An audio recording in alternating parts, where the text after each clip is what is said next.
Well, a very good evening, everybody, and welcome to Randwick City Council's webinar for Wednesday night. Glad to have you joining us here tonight. We'll be talking about Council's open space and recreation strategy, which is currently on public exhibition. Now we're bringing you this webinar tonight in a COVID-safe manner with the events of today. We've had to amend our plans and be agile, I think is the buzzword at the moment. So we are presenting it in a Zoom environment, but we've got a very exciting lineup and some great panelists here to talk about it. So we think we can bring you a great entertaining webinar to talk about some really important issues coming up.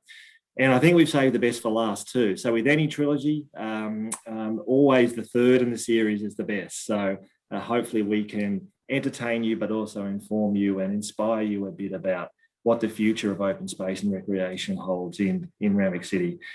Before we go too much further though, just an acknowledgement I'd like to make that we are holding this webinar on the land of the Gadigal and the Bidjigal peoples, and they traditionally occupied the Sydney coast. On behalf of Randwick City Council, I acknowledge Aboriginal or Torres Strait Islander people watching and taking part in tonight's webinar, and I pay my respects to elders past and present. Now we are going live on Zoom and also live on Facebook. So we really would love to get your comments, love to get your questions for our panel members. On Zoom, if you could use the Q&A function there, that'd be fantastic. On Facebook, just pop your questions into the comments and we'll do our best to get to all the questions as we go through and ask our panelists. But tonight we are talking about the open space and recreation strategy. A very quick intro. This is a long-term strategy of the council. It's a 10-year strategy. It interprets our 20-year city plan and local strategic planning statement into actions and deliverables on the ground, which are then delivered and funded in future operational plans and budgets, which are one-year cycles. So there is no budget particularly associated with the plan, but that is part of the next stage. But we're at the stage now of the bigger, longer term vision and going through that. So let me start by introducing our panel members. So my name's Josh Hay. I'm the Manager of Communications for Randwick City Council. I'll be your facilitator and your host for tonight. I'd also like to introduce Council's Manager of Technical Services, Mr. Joe Ingeneri. Joe looks after all of Council's open space planning and bookings and knows a lot about open spaces. So great to have you with us, Joe. I'd like to also introduce Ms. Stella Agagiotis. I think I got that wrong. Stella is our Manager of Strategic Planning and works on, I guess, looking at what are the future opportunities and what's the future desired character that we want for our city, and then putting in place planning controls to help achieve that outcome. So great to have you with us, Stella. And our fourth panelist is a man who knows he's cooch from his buffalo and he's broadleaf from his narrow leaf, and a heck of a lot in between that. It's Council's Open Spaces Coordinator, Nick Renneberg. So Nick, thank you for joining us tonight as well. Hey, look, let's just jump straight into one of the topics that's covered in many of the strategic approaches in the open space strategy, and that's the issue of dogs and dog ownerships and companion animals.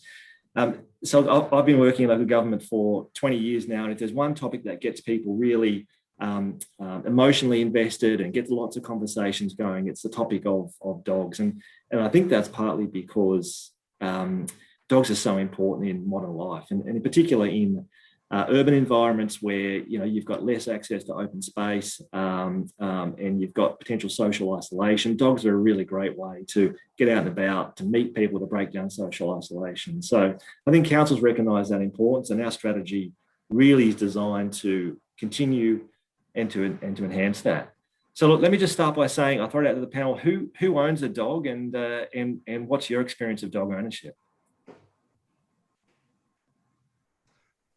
Personally, myself, I don't own a dog, but my sister does. She owns a Samoyed, and her and her husband are very fond of the Samoyed, and they love being dog owners. They get out and about and meet other dog owners, other dogs.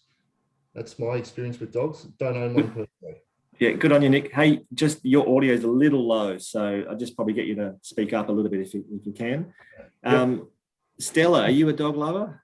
No, my brother has a dog, and we recently babysat a dog, and we went to the park, and we let her go, and she was great in the house. My husband is keen to get one, so we're It's almost a rite of passage. almost isn't it? there.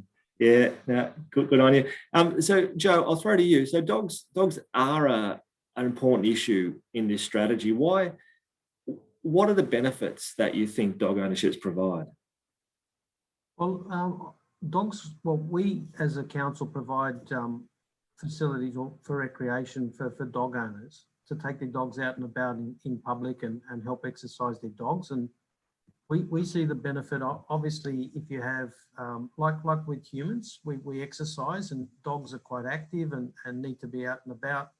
They benefit from being out and about, and dog owners not only interact and have that enjoyment with their dogs when they're out and about.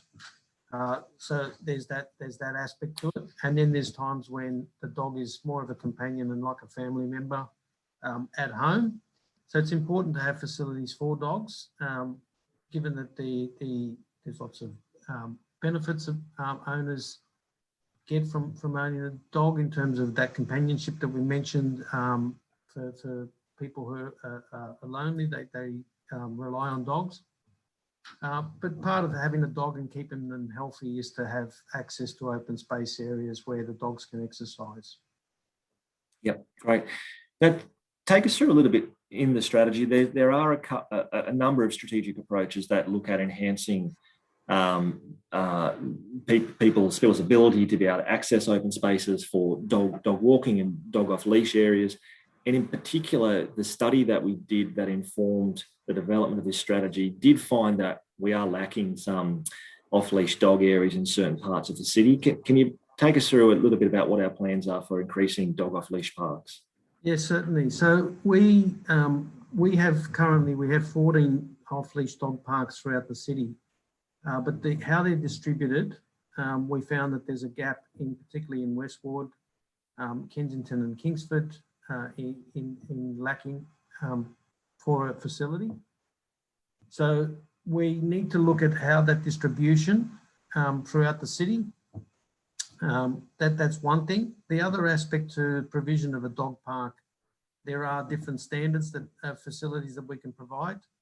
We're looking, there's a call for fenced dog parks. And so that's something we need to look at. We haven't provided a fenced dog park to date, and we felt that the number that we were providing were sufficient. However, there are times when there is a need for a fenced dog park for certain levels of as you're training dogs, let them out into a dog park. And the other aspect that we're looking at in our strategy that there's been a lot of demand for a dog beach. And so we're looking at how we can locate an area within our city that we can provide, whether it be full-time or part-time or controlled, access for people to take their dogs to that dog beach and let the dog enjoy that environment. And in terms of the next steps in this process of identifying, well, where might those additional dog off-leash parks be, or where might this dog off-leash beach be located? What would be have those sites been identified, or what would be the process for going through that? At this stage, we haven't identified. Well, we've identified that there's a gap in Kensington and Kingsford, and so we need to look at that area and see what opportunities there are in our current open spaces to designate a park off leash, and then in terms of the rest of the dog parks and distribution throughout the city, we can also review where they're located and see whether there's opportunities, whether we create additional off-leash dog parks or whether we focus on several fenced parks in different parts of the city, and how we might, whether we have one in the centre of the LGA, or whether we have one in the north, one in the centre, one in the south, or whether they have more. So yep. At this stage, we're just going to review and evaluate what we have, how we can better provide what the community is seeking. There's opportunities to gather that information through consultation, and any plan we might develop or concept we can consult with the community to get feedback on what we're proposing. In relation to the dog beach, obviously we'd want to locate somewhere that there's less impact on the beach usage, and separate normal beachgoers from the dog activities where there might be overlap, and take into consideration all the issues associated with dog beaches. Yep.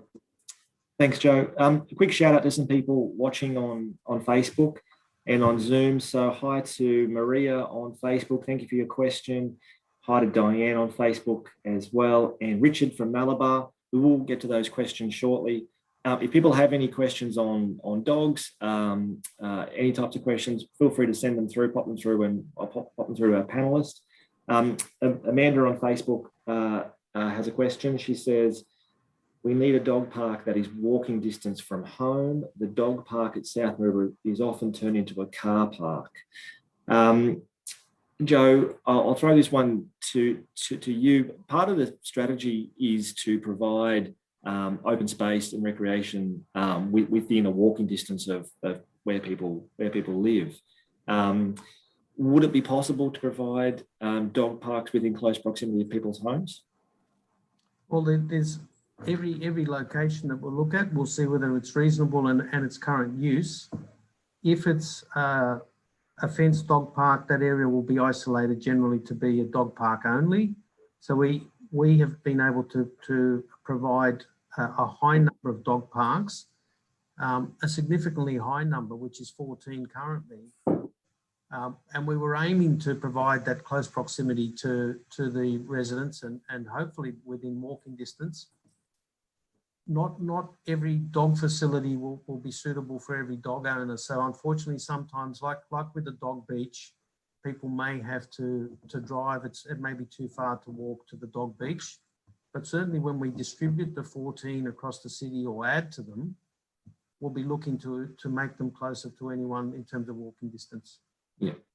And Stella, maybe I could ask you, in terms of population growth in Randwick City, we are going to see an increase in people living in the area. We're going to see a modest increase in dwelling targets set for the council area as well. I'm just wondering if your experience in planning for future developments and future housing, particularly in apartments, a lot of, more than half the Randwick City population live in apartments. How do dogs mix in apartments, and how do you create good amenities for people who want to own dogs in apartments? Yeah, thanks, Josh. It's a good question. So the population of Randwick has been increasing, and we do expect it to increase going forward. Our planning does consider how we can provide for open space. So, for example, it's difficult to create new land. We're in an urbanised area. So what we do is we look at, for example, we did a recent strategy for Kingsford and Kensington. And in that strategy, we looked at areas where we could provide for opportunities not only within development, so there's rooftop opportunities for rooftop and podium level recreation spaces, but also closing streets, for example, like Meek Street Plaza and other side streets off Anzac Parade, where there are quiet and opportunities for the provision of plazas and public gathering places. We also are looking at, say, new developments like Newmarket on Barker Street at Randwick, where new development had to make a contribution towards open space. So on that particular site, many of the listeners tonight may have visited Newmarket. There's a new 5,000 square metre park that was part of the early discussions and proposals for at the rezoning stage of Newmarket, and that delivered quite a lovely park, a popular park, recreating and interpreting the heritage of that space on Newmarket, which was the former horse sales ring. So it's maintaining that form, and it's recreated it into an adventure playground. Other locations like Little Bay, where we're sort of designing in amongst the Little Bay site at Prince Henry. We actually are ensuring that the master plan stage of the development contains a provision of open space. So on large sites, on smaller sites, For example, in the strategy for Kingston and Kensington, we also looked at opportunities on the racecourse site as sort of some parts of that on the southern part of the racecourse site, an opportunity potentially for future discussions with the racecourse to open up part of that land too as a small area of open space. But it's really about looking at connections with existing. So the Sydney's Green Grid, which is a strategy that was developed by the state government, but also working with local government to identify where are existing parks. I mean, Randwick City has a good provision of open space. So we have large areas of open space, but also smaller pocket parks. So it's about connecting our green infrastructures, green assets, and creating a walkable environment between those places. That's in a nutshell. Yeah, absolutely. And I think sometimes we forget how lucky we are in Randwick City to have, relatively good access to such good quality open space throughout the city, but particularly as you go south in the city, obviously you get more per person and per household, and compared to other developed areas around Sydney, we are quite fortunate. But it's great to hear that even in new developments coming up, there are opportunities to create even more open space as well. We might come back to this topic because it's on the agenda for later on as well, and explore that a bit further. I've just got one question here from Tony, I think on Facebook, asking for just some clarification about the dog beach. She asked, are you looking for a beach for dog walkers? Tony, my understanding is we'll be consulting on the potential for a dog off leash beach. So that will provide the ability for people to have their dogs off leash under effective control, of course. And dog walkers, of course, if you're referring to professional dog walkers, they'd be welcome to use that site. But there are limits on how many dogs they can walk at any one point in time. So I hope that answers your question. Well, we might move on to the next topic, and if that's okay with the panelists. We've got a few really good things to cover next, and the next topic I really wanted to get into was the Coastal Walkway. And I think Randwick City is really blessed to have probably one of the jewels of our crown being the Sydney Coastal Walkway that snakes its way along our coast, all the way really from Clovelly down to La Perouse. And most recently, it was one of the most popular tourist attractions on TripAdvisor, up there rivaling the Sydney Harbour Bridge and the Opera House in terms of popularity. And I think that's just because of the accessibility. It's free. It explores some of Sydney's most beautiful coastlines. And part of Council's strategic vision for many years has been to complete that coastal walkway. We've done some good work, particularly around Malabar Headland. When that was given back to the state government, we were able to work with national parks to create the Birra Point walking track, to create the Western Escarpment walking track. We've done some other works down at Cape Banks, at La Perouse, to get access through parts of the golf course there that were quite tricky. So we're chipping away at our target of creating a continuous walkway, but there are sections still missing. And part of our strategy is to complete those sections. So I might just throw to you, Joe, what are the sections of the Coastal Walkway that are missing, and how are we going to complete them? Thanks, Josh. So we've got a section at Lurline Bay that's currently we have on road diversion around the coast, and part of that is there's no land. The properties reach out all the way to the cliff, the rock. And so therefore there's no on-grade access. So through Lurline Bay, and that's currently something we're looking at. We're investigating impacts from the ocean on any potential structure off the cliff, but that would certainly be a spectacular proposal concept that we're looking at. Joe, sorry, just to jump in, just keep your voice elevated a little bit because you're a little soft. Okay, sorry about that. So Lurline Bay, we're looking at an elevated structure as a concept, and we're investigating that. That's one area we'd like to really work on in the next couple of years, and try and complete that link, and that will complete the walkway from Clovelly all the way through to Malabar, to Malabar at Randwick Golf Course. So From there, we have undertaken design and documentation for a coastal walkway through the Randwick Golf Course. However, we haven't constructed beyond that because of challenges we've had with the Coast Golf Course and trying to route a walkway past and working with the golf club on that. We then, there's no formal walkway beyond the St. Michael's Golf Course to New South Wales. However, that would be through National Park and won't be won't be difficult to implement. So they're the missing links. We've got essentially Lurline Bay and the Southern Golf Courses. We have built the last link at the New South Wales Golf Course, and that is bounded either side by national parks, but that would complete the loop all the way to Port Botany. So am I right in thinking that these are probably the most challenging bits of the coastal walkway remaining? And I think of that Lurline Bay section, that would be spectacular if we could build some sort of cantilevered walkway around there. Is that feasible, and what sort of time frame are we potentially looking at for a project of that magnitude? So our initial investigations show that it is feasible, and we're just looking at, we've got a coastal consultant that's going to provide some information on what will be possible, but initial feedback is that it will be possible and it will be spectacular. An elevated walkway up above the rocks, 3, 4, 5 meters, right on, you can't get more on the coastline.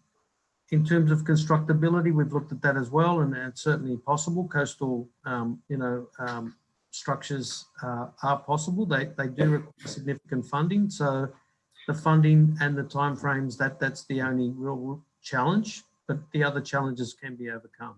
Yeah, and a shout out to Rona on Zoom. Thanks for joining us, Rona. Rona asked she'd like to see small signs identifying trees and plants alongside the coastal walkway, which I think is a great idea. And certainly as part of the strategy that's on exhibition now, there is proposed to be a signage and a wayfinding strategy for the coastal walkway, and that will look at helping people navigate around, but also we could look at incorporating natural elements like this. And we've had a similar suggestion for the Randwick Environment Park as well, to look at signage down there to identify some of the significant species down there too. So great idea. Great idea, Josh. I agree, and thanks, Rona, for your question. I think that with a coastal walkway, we can turn it into a journey as well by having points of interest along the way with improved wayfinding and informative signage, interpretive signage along the way. We've also considered viewing platforms, particularly during whale season. They'd be very popular, and some rest locations. But if you have a walkway, I think to also consider children and how they might enjoy that journey along whichever section of coastal walkway they travel. Yeah. Can we talk a little bit about what are the economic benefits that a completed coastal walkway could kind of bring? And Nick and Stella, I'd love your input on this too. So if we can maximise in a post-COVID world, visitation to Sydney to do this coastal walkway and get people doing the walkway, visiting our town centres all the way from Coogee, even further south down to Malabar and Maroubra and places that are a little bit more challenging to get to now via the coastal walkway. What's that going to mean for the Randwick economy? Yeah, I think I can sort of talk to that a bit. It's the coastal walkway. Waverley Council, for example, is also doing work on their section of the coastal walkway, and they've also looked at the coastal walkway as an opportunity to have some low level lighting as part of that, so you can actually use it for sort of a longer period throughout the year. And we should also have a look at that from our side, so we can complement what they're doing. But definitely, the coastal walkway does bring people into the local area, and once they finish their walk, a lot of people would go to those centres like Coogee. They'll go to they'll stop off at Clovelly or further south at Maroubra Beach, and again around at La Perouse. So as you said in your opening, Josh, it really is up there in the in that list of things to do in Sydney. So it really does put our LGA on the map not just the Coastal Walkway, but there's so much to do in Randwick City. People will come to take part in the Coastal Walkway, and obviously there's for the whole community the health benefits as well as the economic benefits. Yeah, absolutely. Also, I think that there's a diversity along our coastline, that each of our suburbs has its own sort of character, and would encourage people to stay in, to spend time in those locations. So for businesses all along the Coast Walk, I think they would benefit from that. Yeah. Yeah, absolutely. And in our survey of when we prepared the open space study, the Coastal Walkway came up as a really popular and a really valued part of our open space network. I think if you live in Randwick City, everybody uses it, if not daily or regularly, then periodically. It's such a feature, and when visitors come to stay, people take them along the walkway, and you can just get to experience, like Nick was saying, just the diversity of Randwick City, both the built environment, also our beautiful natural environment. So it's such a draw card way of showing off Randwick's assets. I just got, Tony's asked on Zoom, just a follow-up question about how expensive building a cantilevered style walkway is going to be compared to other sections of the walkway. And Joe, I think the point Tony's making here is that you can already walk around the rocks there at Lurline Bay. So what's the need for an elevated walkway? It's just the ability to, in all weather, and also safety.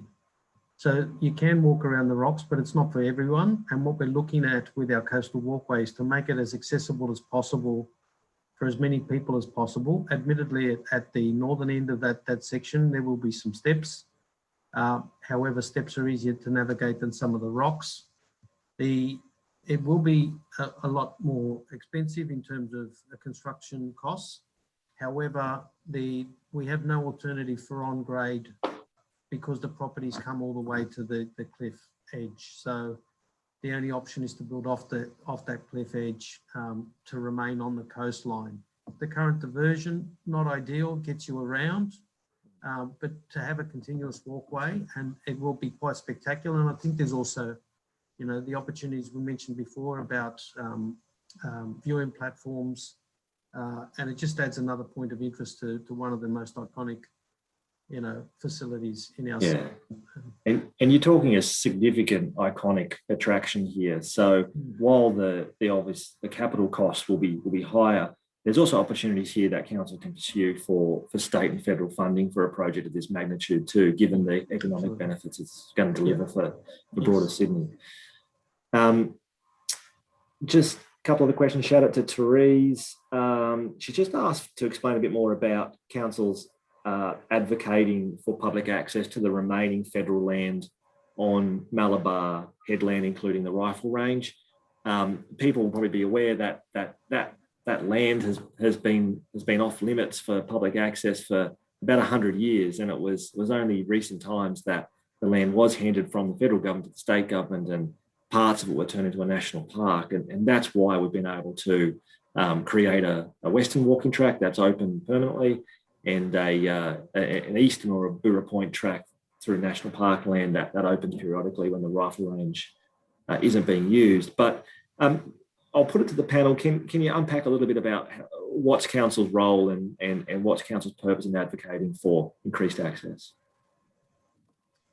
Stella, do you want to take the Yeah, so we do have ongoing liaison with the state government and federal government on the access to Malabar Headland. So the advocating is continuing. We haven't got any further advice as to the outcome of those discussions, but it is something that council is continuing to advocate for, getting that further access to open up parts of the headland. So it's a long. Sorry, Josh, you go. Real quick. So the land is managed by the federal government, and we worked closely with them and were successful in that allocation and dedication of national park to the state. and that we were able to then focus on that coastal walkway, the western walking track. As part of that process, there was certain activities like horse riding that were removed from the headland, but that planning, that advocacy meant that the horse riding could go back. We're also looking what other opportunities there might be for other activities in and around the rifle range. Yep. So council's role there is an advocacy role. So council's not the landowner. We don't have direct control of it. That the land is subject to a lease to the rifle club. So certainly council is continuing to advocate for public access to that land, and we'll do so. But ultimately, we don't have control over that area. I'd love to jump now to another topic to talk about, which is council's sporting fields in Randwick City. So we are blessed to have many sports fields in Randwick City. Randwick City is often called the sporting coast, and it's easy to see why. We've got so many wonderful sporting opportunities here, and this area has produced some great Olympians and elite sports players in all different disciplines, from league to union to cricket to gymnastics and soccer and swimming. So it's such a wonderful area. So some of the challenges we do have, though, is that there is a lot of competing interests and strong demand for our sports fields. So trying to manage that access and give access to all sporting codes and help people use these facilities is a real challenge. Nick, I might start with you, because this is something I guess you probably have to balance every day. How do we share what limited assets we have and help all the clubs and kids and Randwick City residents use these sports fields effectively? Well, it's very difficult, Josh, actually, because our sporting fields are at capacity, which means that we're pretty much using our sporting fields above the recommended limits that are set by, recommendations that are made by the turf associations in Australia. So we're actually using the fields more, than is recommended. The difficulty is that all codes are pretty much growing. Like I think this strategy reflects, is that people in Randwick are very health conscious. They're very conscious of getting out into open spaces, and they understand the benefits of physical activity and being outside, both for physical and social. And so all of our clubs are growing, which makes it very difficult to balance that out. But the things that we're doing are we're installing synthetic fields, which means that they're available all the time, so you don't have limits on use. And we're sort of creating multifunctional fields where we have a variety of codes playing at the same field. Some summer and winter, some are shared in winter sport as well. So there's a lot of challenges in regards to trying to be equitable with access to sporting fields. So synthetic sports fields, we've got a couple already in Randwick City. One's currently under construction at Pioneers Park, and the current council operational plan and budget proposes building a one in Coral Sea Park next financial year. Do you want to? It is a topic of discussion amongst the community about the benefits versus the challenges of synthetic sports fields. Could you just maybe take us through what are the benefits, versus the impacts of synthetic sports fields? Well, the benefits is that you don't have to call off sport in wet weather. That's something that happens in winter a lot. So, our fields become saturated, dangerous to play, or they're not in good condition for play. That doesn't happen for a synthetic field. It's available for many more hours and can be used in wet weather. So that's one of the main positives of those fields. Also, the condition of the field is, it's been engineered. So there are no sort of the things that you get with turf fields. Wear and tear is much greater on a turf field as opposed to a synthetic field. So if I could also add, Josh, so that the hours of play are quite significantly higher on a synthetic field, Nick? Yep. So we're looking at 88 hours a week versus something like 55, which is already higher than you mentioned the turf associations. That's right. So currently we do have fields that are being used for 55 hours a week. This is a turf field, and the recommendation is for 35 hours, as opposed to a synthetic field where you can get 80 hours of use per week. So Josh, you mentioned some of the negatives that the community have raised. They're concerned, obviously, that the use of synthetic materials as opposed to natural, turf. The materials that the modern synthetic fields are made from are recycled plastics and recycled rubber, and they're diverted away from landfill. So there's quite a lot of PET bottles and rubber from used sneakers, and also tyres that would otherwise go to landfill and have that environmental impact there. In this case, they're repurposed and reused, which reduces the impact on landfill. And what's the view from sporting clubs in Rarick City about the creation of synthetic sports field? What are they telling us? Nick, the feedback I've received is that they want every field to be synthetic, and we've said, well, sorry, no, we need to find the right balance, as with all open spaces and competing interests. They like them so much, and obviously that gives them the capacity that they need as a club. But they also like the fact that they're available, and they're, the surface, like Nick mentioned, is flat and doesn't have undulations, and therefore there's consistency of play and equity and fairness in the sporting contest.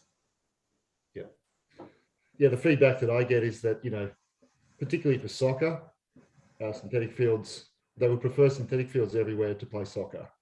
And Heffron Park is very highly used. So particularly for that code, there is a request for more synthetic fields. Yeah, and that's representative of the fact that we've got increasing demand, and like you said before, Nick, the size of the clubs is increasing, the membership's increasing, the number of kids and adults playing soccer.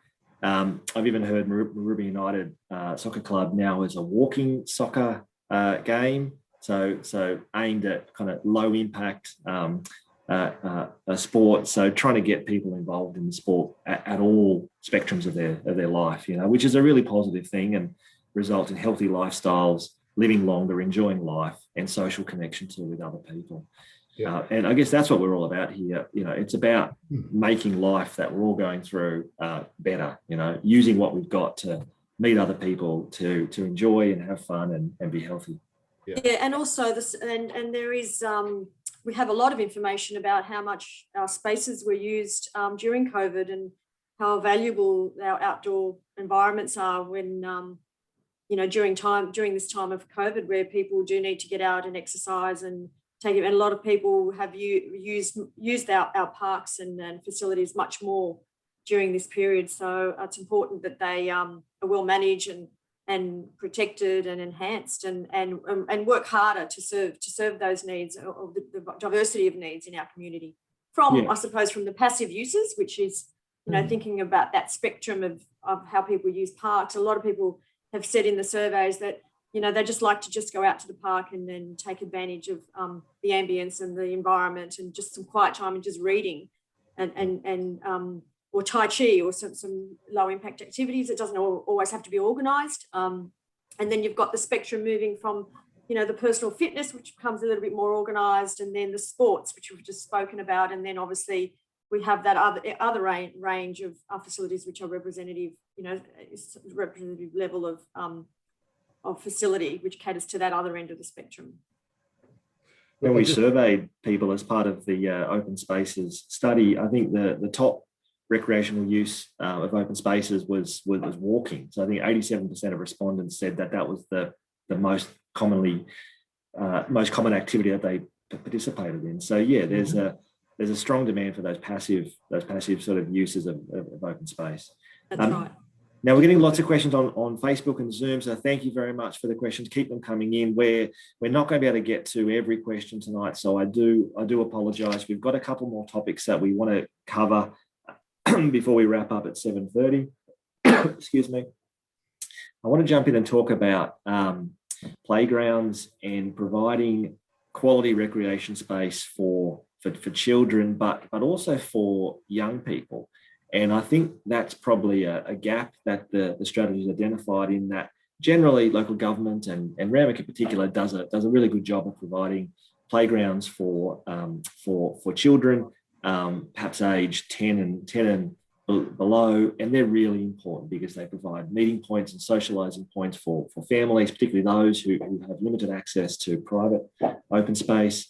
But an area that we can probably do better in, and all governments can do better in, I guess, is what facilities do you provide when playgrounds get boring? You know, when you get to the age where you no longer want to hang out at the playground, what do? So what are the opportunities that we've got here? So, Josh, I'll thank you. I'll reply to that one. Currently we have several two skate parks throughout our city, and we also get a lot of requests for casual play, half-court basketball courts. We've also installed one netball hoop, so that people can passively enjoy that recreation. We're also looking at potential for bike, BMX bike tracks, a pump park or something that can look at the older boys and girls. And we're also looking at an interesting idea that's recently been put to us that we're looking to explore is a place for teenage girls, a place to contemplate or reflect, or just a casual place to be, just to help with their access to open space and meet their needs. So there's some of the things we're going to look at exploring. Right. And talking about basketball courts, one of the strategic approaches is to look at utilising perhaps underused places like Anzac Parade and the corridor there. Can you tell us a bit about that plan? Certainly, it's not a conventional park, but we realise that it's actually an open space when it's got in between the tree planting and the carriageway. It's wide enough and quite substantial in size to accommodate some of those play areas, whether they be a more urban environment with skatable features, or whether they be basketball court, or potentially even a playground. So it's certainly a concept that we want to explore a lot more. It is an area that, yes, we can have trees and natural landscaping. However, it can also be a usable, active open space area. Yeah. And I guess as a father of two boys, 7 and 9, I'm looking for any opportunity I can to wear them out and tire them out and also challenge them as much as I can. And I think playground design in the last decade has come a long way, and we're now seeing some really exciting play opportunities emerge. You've got Wild Play at Centennial Park. Regional councils such as Tamworth are doing a fantastic job building integrated splash and play facilities, adventure-based playground places. Down south at Wollongong, they've got some great facilities down there, which kind of have that sense of excitement, bit of a sense of danger, but in a safe way, if that makes sense, to challenge and stimulate kids. Do you think we can do better playgrounds in Randwick City? And if we can, how do we do it? Absolutely, we can do better. We've been looking at including play equipment for young kids with disabilities. So creating more accessible playgrounds. We've looked at catering for younger children, older children, but there's also bigger and more adventurous play as well that we can introduce. We'll be looking at how we upgrade future playgrounds by looking at a plan that identifies the categories of playgrounds that we have and perhaps for those bigger, more regional located playgrounds, we can look at larger, more adventurous and more expansive play. Yeah. And I think it's also to point out also, we know that we have an increasing problem with mental health and adolescent mental health. So I think our role in government, in local government, is to also, look at that spectrum of provision of open space that encourages kids to get out. We know the challenges as parents. I know for myself, I've got 2 boys too. They're older now, but getting them out of the house is challenging when there is so much to do behind the screen, and your friends are there too. So if you can get groups of kids out there, it's even better. Like, let's try and come up against the Sonys of this world with their interactive games by doing it outdoors. Absolutely, yeah. Peter on Facebook's asking, when we design playgrounds and parks, can we please consider disabled kids and put the toilets near the disabled parking and seating so that people don't have to walk so far, which makes absolute sense. I think increasingly playground design is being designed to accommodate children of all abilities, to be able to explore them in different ways. And I think we've got a few all-inclusive playgrounds. Nick or Joe, can I throw that question through to you about playground design? Yes, certainly, Josh. So all of our playgrounds now, we look at considering equipment that is all inclusive. So at least 1 or 2 pieces in the playground, just to cater for all abilities. So that is a basis when we look at any design that's incorporated. Then we take it from there as to what other equipment we add. That's a start point in many cases, yes. In relation to the question about toilets, so that point is taken. We get that feedback, and with our amenities and catering for our facilities in open spaces, that's something that we will have to look at and plan for going forward. Yeah. And Joe from Maroubra is saying it's great to see increasing female participation in all sports across Randwick, and in particular soccer. And I noticed in one of our strategic approaches, we've got a plan there to provide dedicated male and female amenities across changing facilities across most of our sporting codes. So Nick, I'll put it through to you. How are you seeing the changing demographics of sports in Randwick City? Are we seeing more equality in terms of participation?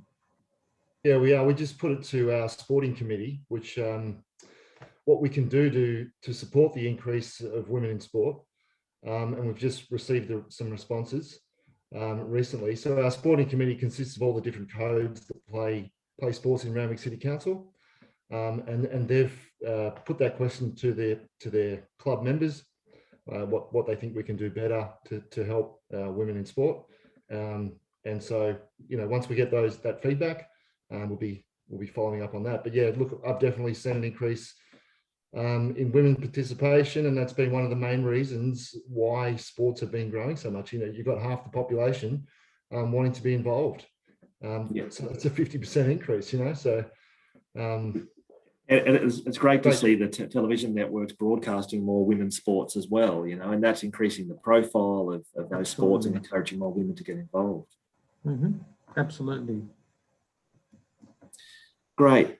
Okay, so we've got about 5 minutes left. I just wanted to touch on a topic that Stella mentioned earlier, which was talking about the challenges of creating new open spaces, and in an area like Randwick, which is almost completely developed, providing new spaces for people is always going to be a challenge. We know the population of Randwick City is going to increase by about 15% based on some estimates over the coming decade.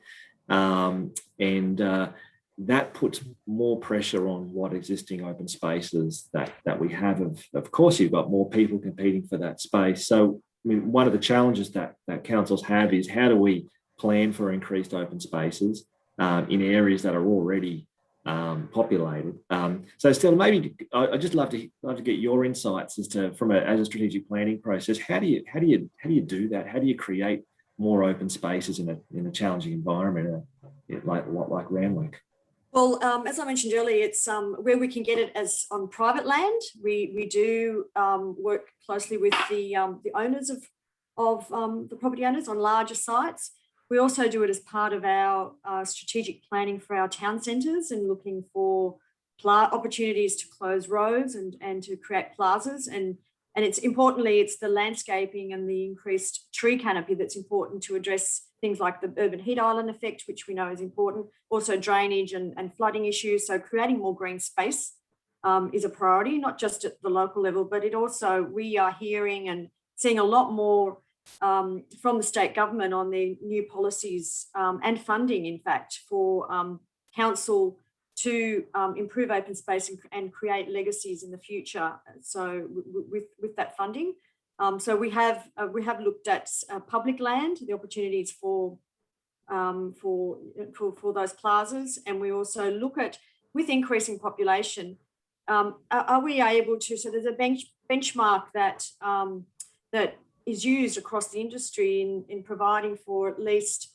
one local park within 400 metres walking catchment of of where people live. So and there's also other benchmarks, like, for example, for a larger district park, it's, if it's within your 2 kilometres, 2 to 5 kilometres from your home, that is another benchmark to create those opportunities for people to be able to access and walk, where there's small parks, be able to walk to their parks, but also improving the connections and cycle links between those parks and make those public streets much more, so you don't have to drive to the park. You actually, okay, if it is 2 kilometres, it's a lovely, shaded street, which people are more inclined to use. And if it's well planned and it's got high amenity, people are more likely to do that. So planning, which is just the balance between the balancing the growth of population, knowing what we have, understanding our assets, understanding and making those assets work harder in terms of the diversity of activities you can do on a piece of land, shading, because we heard from our community that they'd like to see more shade in the parks, but also the connections between parks to be more shaded. And as we mentioned earlier, there are fantastic assets already. We have proximity in the northern part of our LGA to Centennial Park. Our beaches provide great assets, and we've got those large open space. There are areas of deficiency, which we did identify through the study, and there are the areas of Kingsford, Kensington and Randwick. And in those areas, we need to also look at, can we create, can we do more of our council-owned or state government-owned land that may be underutilised, or even shared spaces. So there was a discussion about sharing spaces on school sites, for example, so we can talk to schools and opening up. I know schools now are opening up their gates during the holiday season to encourage people to use that. So in the past, schools were just locked up. Now there are opportunities for council to talk with the state government on, okay, let's think a bit more laterally about how we can access that resource there, which is a government resource, and improve access to open space. And Stella, on that topic, we've got a few comments coming in on that on Facebook. So Peter's asked pretty much the same thing that you just said. Why can we see if we can work with state government schools that have parks and playgrounds available? And like you said, the state government's been quite proactive there, and they do have a program where they do provide school holiday access to some of those facilities. But I think being creative with how we get access to these facilities and sharing what we've got. I know there's even situations where council provides access to parks for schools to send their school kids there on lunch breaks and recess breaks, because they've got competing priorities on their limited space. So, is the future one of a collaboration and using what resources we have most effectively? Yeah, definitely. And I did see just a comment that popped up about golf courses too, and it's the same situation there, where we can find opportunities to access golf courses, the perimeter at least of golf courses for walking. That is something that we'll be looking to as well in the future. I know City of Sydney have had discussions. Joe, do you have any other comments about golf courses? Have we had any further discussions with any of our multiple golf courses in the city? Well, at this stage, we have, and we've been speaking to Crown Lands in terms of access to the golf courses. And currently, the golf courses, the private courses, are leased by the Crown Lands state government. So we've been in discussions with them about improving access to those golf courses.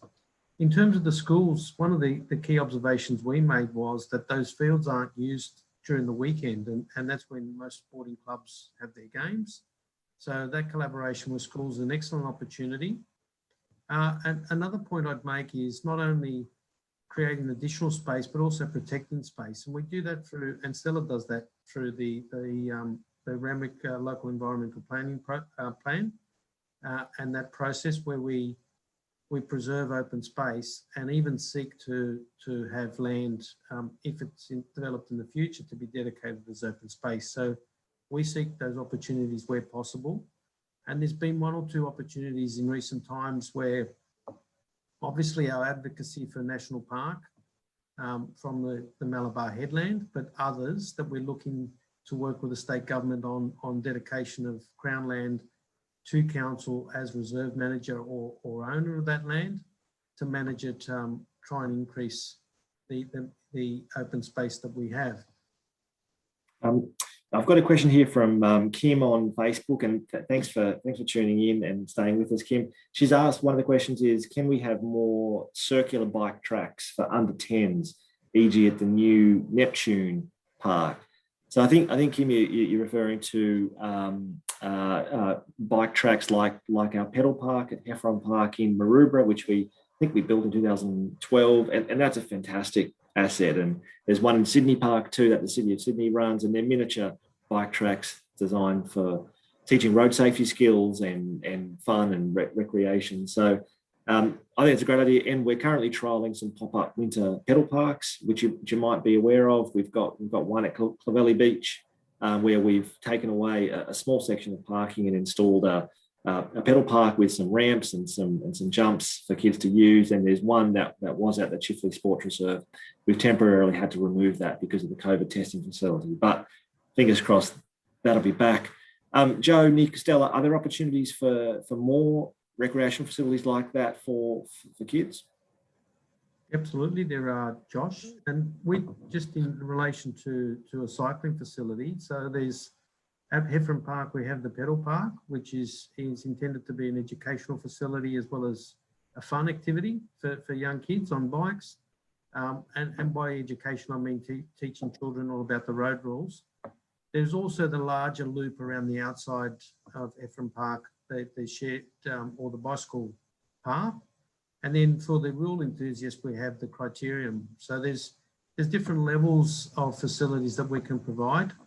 In relation to specifically at Neptune Reserve, that's certainly a future, something we can look in the future. The reserve has, we'd have to find a loop within it that misses out on the native planting that's Nick's just recently put in, but avoids it. But otherwise, that's certainly something, an enhancement that could be looked at in the future. And if people tuned into the webinar last night, we were with talking about transport and cycling options in Randwick City, and that webinar is available to view on the Your Say Randwick website if you want to go back and look at that. But in that, Tony Lehman, our manager transit, was talking about and what it would be like if we create more separated cycleways. So really, while it's great to be creating pedal parks for kids, if we can create safe cycling networks through our parks, on our streets that are separated from cars, these are facilities that people can use if they choose to for all sorts of purposes. So Josh, that's a great opportunity as well. Josh, just one quick thing. So in our strategy, we're also looking at a BMX facility. So it's not only be BMX bikes, but it'll cater for other types of bikes as well. A more adventure type facility that can cater for various ages as well, and trying to locate one within our city. Yeah. So we're almost out of time here. It's just gone 7:35, so we might wrap things up. And I know we've had a lot of questions come through on Facebook, a lot of questions on Zoom, and thank you so much for staying with us and asking those questions. We won't be able to answer them all now, but look, what I'd encourage you to do is the open space and recreation strategy is currently on exhibition. This is the document here. You can access it on our Your Say Randwick website. Just punch that into Google and you'll find it. It's an easy to read document. It's short. It's to the point. We'd really love to get everybody's feedback on this document. We can improve it using your knowledge and experience of this city. You live here. You know what works. You know what the challenges are, what the opportunities are. So please give us your feedback so we can refine it and improve it. It's on exhibition until the 28th of June. After that point in time, we'll go through and review all the submissions that we've received, make refinements, and put it up to council for their consideration and final adoption. Is any last minute comments from panel members? Any final observations about the future of open space and recreation in Randwick City? I'd like to thank all the viewers tonight. I think, and their inputs and their questions, and I look forward to their submissions. Like you said, their knowledge of the local area and their input will help shape the strategy. It is exciting. There's so many things that we can do with open spaces.